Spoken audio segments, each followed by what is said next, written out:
Si Lee Young-ae ay nag-debut noong 1990s, ngunit sumikat sa 2003 TV series na Jewel in the Palace, na isang historical drama at naging cultural phenomenon sa buong Asya.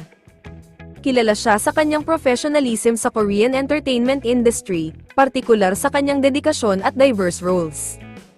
Siya ay itinuturing na leading figure sa Korean Wave, at nakatanggap ng top awards, kasama ang Daesang o Grand Prize sa major Korean award shows. Ang aktres ay hinahangaan sa kanyang classic beauty at elegant style. Siya rin ang founder ng skincare brand na Lia Nature, na gumagamit ng 100% plant-based ingredients.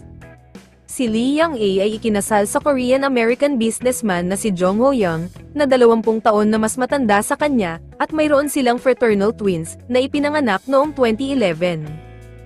Ang aktres ay kilala sa kanyang philanthropic work, lalo na sa pagsuporta sa mga bata at individual na nahaharap sa mahihirap na kalagayan.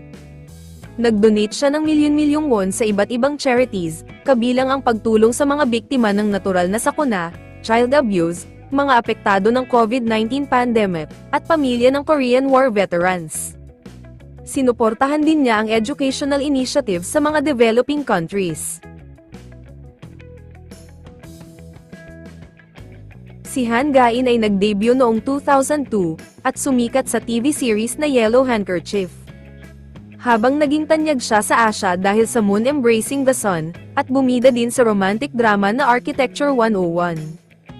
Siya ay kilala sa kanyang versatility at natural na acting, pati na din sa kanyang charming image, at sophisticated style. Nanalo siya ng Most Popular Actress in Film Award sa Baeksang Arts Awards noong 2004. Ikinasal si Han Ga-in sa aktor na si Yeon Jung-hoon noong 2005, na nakilala niya sa set ng Yellow Handkerchief. Sila ay may 2 anak na isinilang noong 2016 at 2019. Si Han Ga-in ay tampok din sa iba't ibang endorsement sa South Korea at China, kabilang ang fashion, jewelry, at cosmetics.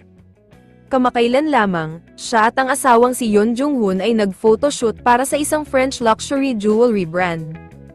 Siya ay isa ding UNICEF ambassador sa Korea, at kasama sa campaign na Gifts That Give Back, na naglalayong wakasan ang child poverty sa buong mundo.